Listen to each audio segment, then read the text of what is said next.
تو اس نے لوگوں سے معلوم کیا کہ میری بخشش کا کیا طریقہ ہو سکتا ہے۔ لوگوں نے اس کو ایک شخص کا بتایا جو بہت بڑا عبادت گزار تھا۔ ایک بات یہاں ہمیں یہ سمجھنی چاہیے کہ آدمی جتنا بھی گناہ گار ہو جائے، جتنا بھی اللہ کا نافرمان ہو جائے، اس کے دل میں ایک چنگاری موجود ہوتی ہے اللہ کے خوف کی، قیامت کے دن اللہ کے سامنے پیش ہونے کی۔ ایک نہ ایک چنگاری، ایک نہ ایک داعیہ اس کے دل و دماغ میں موجود ہوتا ہے جو بدیر یا جلدی اس کو متنبہ کر دیتا ہے کہ تم یہ کام غلط کر رہے ہو سکتا ہے کسی کو 1 سال میں احساس ہو جائے، ہو سکتا ہے کسی کو 2 سال میں احساس ہو سکتا ہے کسی کو 20 سال بعد احساس ہو سکتا ہے کسی کو 1 منٹ میں احساس ہو جائے۔ اللہ تعالیٰ نے یہ بہت بڑا احسان کیا ہے کہ اللہ تعالیٰ انسان کے دل میں وہ داعیہ پیدا کرتے رہتے ہیں وقتاً فوقتاً۔ اس لیے بزرگوں نے لکھا ہے نا کہ جب کسی نیک کام کا داعیہ دل میں پیدا ہو جائے نا کہ یار یہ نیک کام کرنا چاہیے تو کر لو، اس لیے کہ دل میں یہ خیال پیدا ہونا یہ بھی اللہ کا احسان ہے۔ کتنے لوگ ہیں جن کے دل میں یہ خیال بھی پیدا نہیں ہوتا، اور کسی گناہ سے توبہ کرنے کا داعیہ دل میں پیدا ہو گیا نا کہ یار یہ کام میں غلط کر رہا ہوں، یا میں جھوٹ بولتا ہوں، یا میں دھوکہ دیتا ہوں، یا میں کوئی غلط کام کرتا ہوں، جیسے ہی دل میں داعیہ پیدا ہوا فوراً سے توبہ کر لیں۔ اس کا فائدہ کیا ہوتا ہے کہ پھر اللہ تعالیٰ بار بار یہ داعیہ انسان کے دل میں پیدا کرتے رہتے ہیں، اور اگر انسان اگنور کرنا شروع کر دے نا کہ چھوڑو یار پھر کریں گے پھر کریں گے پھر کریں گے، اس کا نتیجہ یہ ہوتا ہے کہ وہ داعیہ دل میں پیدا ہونا ختم ہو جاتا ہے۔ تو گناہگار سے گناہگار آدمی میں بھی خیر کے بہت پہلو ہوتے ہیں، اور نیک سے نیک آدمی میں بھی گناہگاری کے پہلو ہوتے ہیں۔ 100% تو دنیا میں انبیاء کے علاوہ کوئی نہیں ہے، معصوم انبیاء ہیں، معصوم عن الخطا، جن سے کوئی گناہ نہیں ہو سکتا۔ تو انہوں نے بنی اسرائیل کے ایک عبادت گزار شخص کی طرف اس کو ریفر کیا کہ بھائی آپ ان کے پاس چلے جائیں، وہ آپ کو گائیڈ کر دیں گے۔ وہ چلے گئے ان کے پاس۔ جب ان کے پاس گئے انہوں نے تو ڈرا دیا ان کو کہ تم نے تو 99 قتل کر دیے ہیں، اللہ تمہیں کیسے معاف کرے گا؟ 99 قتل کرنے والے کو اللہ کیسے معاف کرے گا؟ تو حدیث شریف میں آتا ہے کہ اس نے کہا جب 99 کیے ہیں تو ایک اس کو بھی قتل کر دو، 100 پورے کر دو، اس کو بھی قتل کر دیے کہ جب ٹھیک ہے معافی ہے ہی نہیں، جب معافی کا کوئی چانس ہی نہیں ہے تو بس ٹھیک ہے پھر میں اور بھی قتل کرتا ہوں، اس کو بھی قتل کر دیے، 100 پورے کر دیے۔ پھر لوگوں سے پوچھا کہ بھائی مجھے کوئی اور آدمی بتاؤ، تو لوگوں نے بتایا کہ ایک بہت بڑے عالم ہیں، ان کے پاس جائیں، وہ آپ کو شاید صحیح گائیڈ کریں گے۔ یہاں میں ایک بات یہ عرض کرنا چاہتا ہوں، ایک ہوتی ہے عبادت، ایک ہوتا ہے علم، ایک ہوتا ہے عابد، ایک ہوتا ہے عالم۔ کبھی کبھی انسان عبادت کرتا ہے لیکن اس کے پاس مکمل علم نہیں ہوتا کسی چیز کا۔ اس کا اثر کبھی کبھی یہ ہوتا ہے کہ انسان اپنی عبادت کی وجہ سے بعض اوقات کوئی بات یا کوئی عمل جذباتیت میں کر جاتا ہے، یعنی وہ خود عبادت کے اتنے بڑے مرتبے پہ پہنچا ہوتا ہے، خود اتنے بڑے مقام پہ پہنچا ہوتا ہے کہ دوسرا آدمی تو اس کو ویسے ہی گناہ گار نظر آتا ہے۔ مثال کے طور پر ایک آدمی 20 سال سے تہجد پڑھ رہا ہے، اور وہ دوسرے آدمی کو دیکھتا ہے کہ یار یہ تو فجر کی نماز بھی نہیں پڑھتا، تو کبھی کبھی دل میں یہ خیال پیدا ہوتا ہے یار میں تو 20 سال سے تہجد پڑھ رہا ہوں، یہ تو فرض نماز نہیں پڑھتا، یہ تو صرف جمعے کو آ جاتا ہے، بس یہ عید کی نماز پڑھتا ہے۔ ایک دل میں دوسرے کے لیے حقارت کا احساس پیدا ہوتا ہے، اور پھر اسی وجہ سے کبھی کبھی انسان کی زبان سے کوئی بڑائی کا بول نکل جاتا ہے۔ حدیث میں آتا ہے نا، حضور علیہ الصلاۃ والسلام نے صحابہ سے ارشاد فرمایا لا يدخل الجنة من كان في قلبه مثقال ذرة من الكبر، کہ وہ شخص جنت میں داخل نہیں ہوگا جس کے دل میں رائی کے دانے کے برابر بھی تکبر ہوگا۔ صحابہ کرام کی عادت تھی، جب کوئی بات سمجھ نہیں آتی تھی نا، پوچھتے تھے، سوال کرتے تھے۔ ہماری طرح نہیں تھے کہ بس سن لیا، سمجھ آ گیا، ٹھیک، نہیں آیا تو کوئی اپنا مطلب نکال لیا اس کا، کہ بس مولوی صاحب نے یہ کہا تھا تو اس کا یہ مطلب ہوگا، یا مفتی صاحب نے یہ کہا تھا اس کا یہ مطلب ہوگا۔ صحابہ فوراً پوچھا کرتے تھے حضور سے، اور یہ پوچھنا کوئی بری بات نہیں ہے، اچھی بات ہے۔ اس کا مطلب وہ آدمی سمجھنا چاہتا ہے، وہ آدمی آگے بڑھنا چاہتا ہے، وہ آدمی عمل کرنا چاہتا ہے۔ صحابہ نے پوچھا ان الرجل يحب ان يكون ثوبه حسنا وان يكون نعله حسنا، ہم میں سے ہر آدمی یہ چاہتا ہے کہ میرے کپڑے اچھے ہوں، میرے جوتے اچھے ہوں۔ آپ فرما رہے ہیں جس کے دل میں ذرہ برابر تکبر ہوگا وہ جنت میں نہیں جائے گا۔ ہم میں سے تو ہر آدمی یہ چاہتا ہے، ہر آدمی چاہتا ہے میں اچھے کپڑے پہنوں، اچھی سواری ہو، اچھے جوتے ہوں، اچھا گھر ہو۔ اس کا مطلب ہمارے دل میں بھی تکبر ہے۔ اس کا کیا حل ہے؟ حضور علیہ الصلاۃ والسلام نے ارشاد فرمایا ان اللہ جمیل یحب الجمال، اللہ تعالیٰ خود بھی پاکیزہ اور خوبصورت ہے، اور ہر کام میں نفاست اور خوبصورتی کو پسند فرماتے ہیں۔ تکبر کا یہ مطلب نہیں ہوتا کہ اچھے کپڑے کسی نے پہن لیے تو وہ متکبر ہے، اچھے جوتے کسی نے پہن لیے تو وہ متکبر ہے، کوئی آدمی مہنگی گاڑی میں سوار ہو گیا تو وہ متکبر ہے۔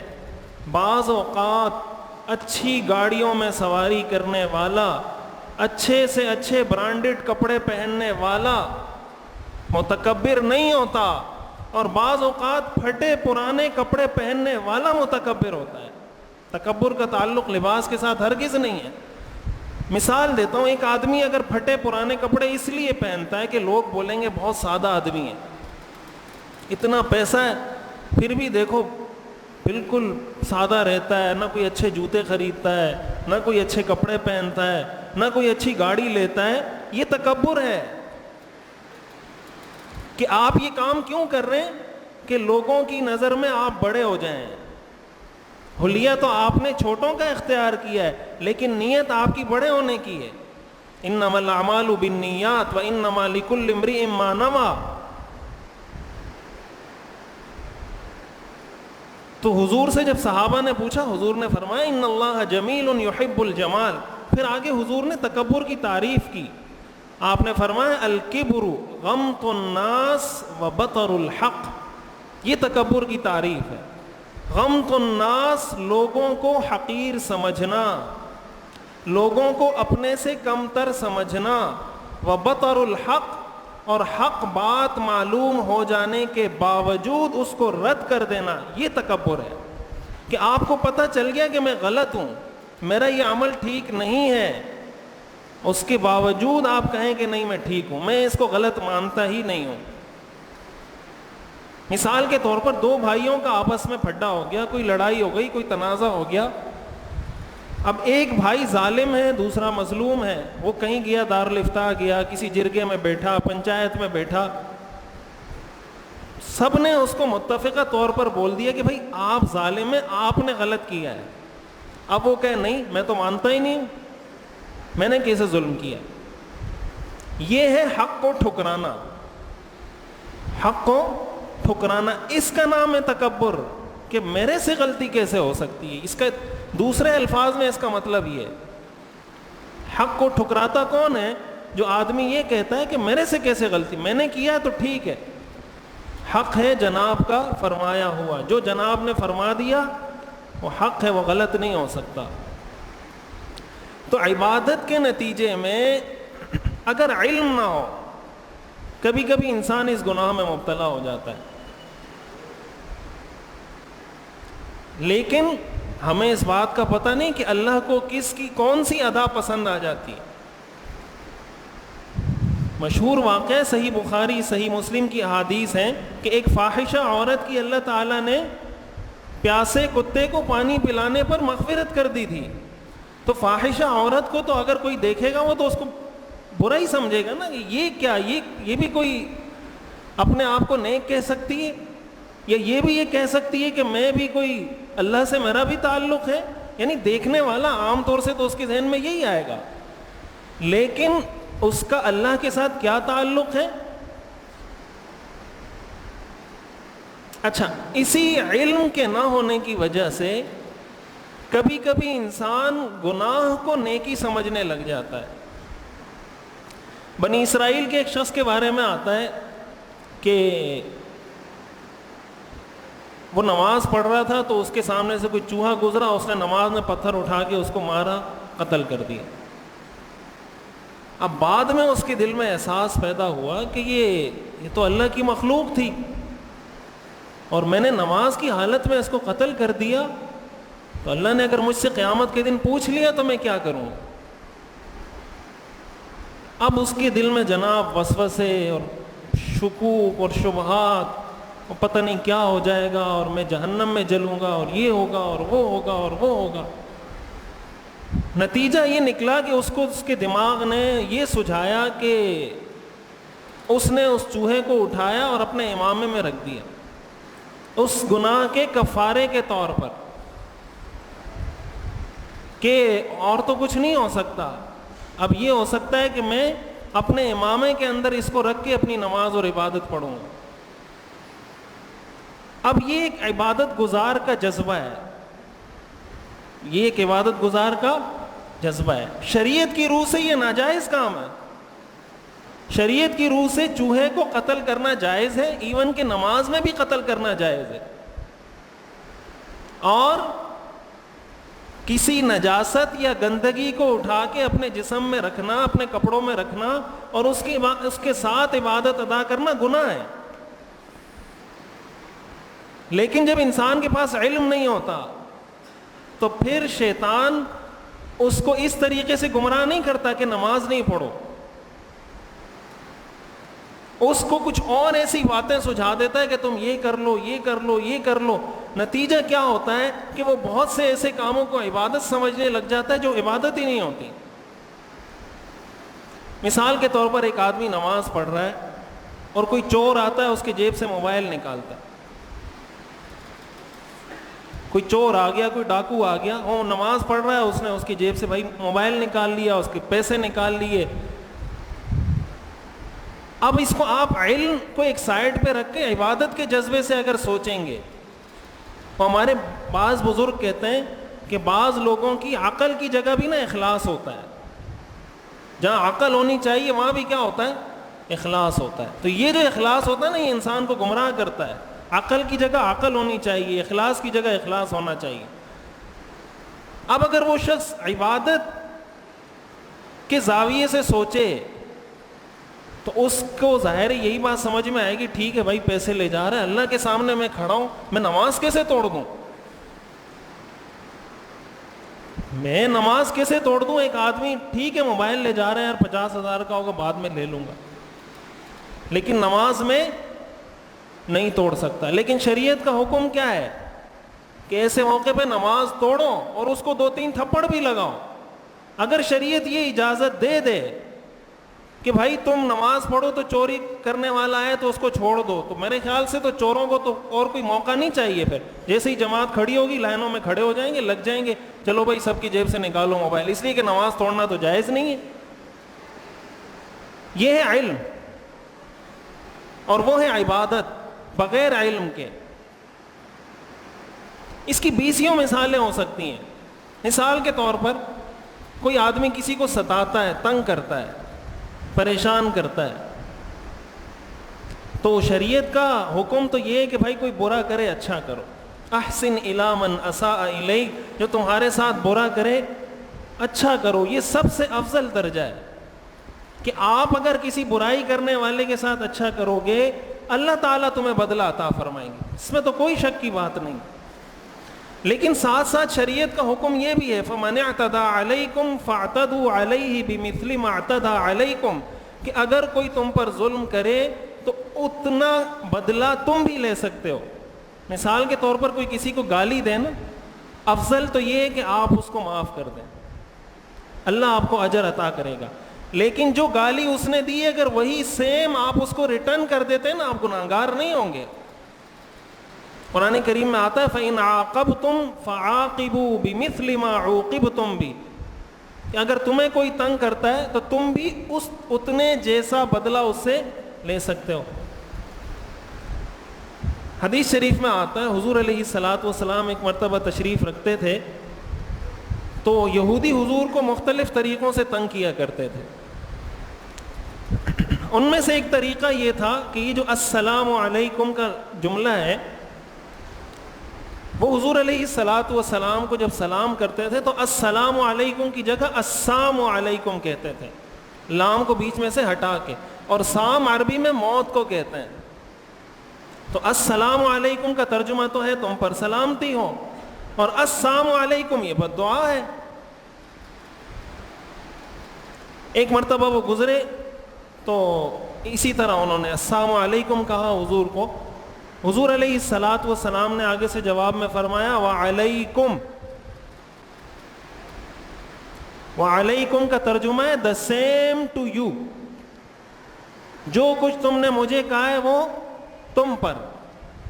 حضرت عائشہ رضی اللہ تعالیٰ عنہ بیٹھی ہوئی تھی, ان کو غصہ آیا, انہوں نے کہا وعلیکم السلام واللعنہ, تم پر موت ہو, تم پہ لعنت ہو. حضور نے حضرت عائشہ کو منع فرمایا کہ بس اس نے مجھے کہا تھا, میں نے جواب دے دیا, تمہیں اس سے آگے بڑھنے کی ضرورت کیا تھی کہ تم کہو وعلیکم السلام واللعنہ. انہوں نے کہا تھا السلام علیکم, تو تمہیں بھی اتنا ہی کہنے کا حق ہے وعلیکم یا وعلیکم السلام. اللعنہ کا لفظ تم اپنی طرف سے نہیں بڑھا سکتے. اب میں بتانا یہ چاہتا ہوں کہ اگر کسی آدمی, بعض اوقات کیا ہوتا ہے انسان جس بیک گراؤنڈ سے تعلق رکھتا ہے نا, مثال کے طور پر شہری مزاج میں رہنے والا آدمی ہے, اس کے مزاج میں نرمی ہوتی ہے. گاؤں دیہات کا رہنے والا آدمی ہے, اس کی مزاج میں سختی ہوتی ہے. گاؤں دیہات کا رہنے والا اگر کوئی آدمی ہے, اس کے دماغ میں یہ بات ہوگی کہ جو بھی حکم ہو سخت ہونا چاہیے, یہ بھی حرام ہے, یہ بھی حرام ہے, یہ بھی ناجائز, یہ بھی ناجائز. جو شہر کا رہنے والا آدمی ہے اس کی مزاج میں نرمی ہوتی ہے, وہ کہتا ہے کہ یار جتنی ریلیکسیشن دے سکتے ہو دے دو. ہر آدمی باعث ہوتا ہے اپنے اس بیک گراؤنڈ کی وجہ سے, خاندانی بیک گراؤنڈ کی وجہ سے, علاقائی بیک گراؤنڈ کی وجہ سے. آپ کے خاندان میں پڑھے لکھے لوگ زیادہ ہیں, کم پڑھے لکھے لوگ زیادہ ہیں, اس کا اثر انسان کی فطرت پر ہوتا ہے. حدیث میں آتا ہے نا کہ اونٹ پالنے والوں میں تکبر ہوتا ہے اور بکریاں پالنے والوں میں عاجزی ہوتی ہے. اس کا مطلب بکری اور اونٹ کا بھی انسان پر اثر ہوتا ہے. یہ ہو سکتا ہے کہ آپ کے پاس بڑی گاڑی ہو تو تکبر آ جائے, اور ہو سکتا ہے سائیکل یا موٹر سائیکل ہو تو تکبر نہ آئے. ایسے آدمی کے لیے بچنا اور زیادہ احتیاط کی ضرورت اس کو زیادہ ہوتی ہے. تو جب ایک سخت مزاج رکھنے والا انسان عبادت گزار ہوگا نا, تو اس کے مزاج میں یہ ہوگا کہ بس ناجائز حرام. حدیث میں آتا ہے من سکن البادیۃ جفا, جو دیہاتی علاقوں میں رہتا ہے اس کے مزاج میں سختی آ جاتی ہے. اور جو شہر کا رہنے والا ہوگا وہ کہے گا نہیں یار بس ٹھیک ہے, یہ بھی ٹھیک ہے, یہ بھی ٹھیک ہے, یہ بھی جائز ہے, یہ بھی جائز ہے, یہ بھی جائز ہے. پھر ایسے موقع پر اگر اس کو کہا جائے نا کہ بھئی یہ بے پردگی ہے, یہ جائز نہیں ہے, یہ حرام ہے, یہ گناہ ہے, اس کو تھوڑا بھاری محسوس ہوتا ہے. اور اگر ہمارے جو فضلاء یہاں سے کراچی سے پڑھ کے جاتے ہیں نا گاؤں دیہات میں, تو وہ جب وہاں کے لوگوں کو مسائل بتاتے ہیں تو اکثر وہاں کے لوگ ان پہ یہ اعتراض کرتے ہیں کہ پتہ نہیں تم لوگ کراچی سے آتے ہو, نئے نئے مسئلے ہمیں بتاتے ہو, ہم نے تو زندگی میں کبھی یہ مسئلہ نہیں سنا. تم کہتے ہو یہ بھی جائز ہے, یہ بھی جائز ہے, یہ کون سا دین تم لے کر آئے, آج سے پہلے تو ہم نے کبھی نہیں سنا. اب ان کا مزاج یہ ہے, یہاں کا مزاج یہ ہے. اسلام نہ اس مزاج کو مانتا ہے, اسلام نہ اس مزاج کو مانتا ہے. اسلام تو خود قانون ہے. تو جب انسان عبادت کرتا ہے اور علم اس کے پاس نہیں ہوتا, اس کا نتیجہ یہ ہوتا ہے کہ بعض اوقات اس کی وہ عبادت اس کو کسی گناہ میں مبتلا کرنے کا ذریعہ بن جاتا ہے.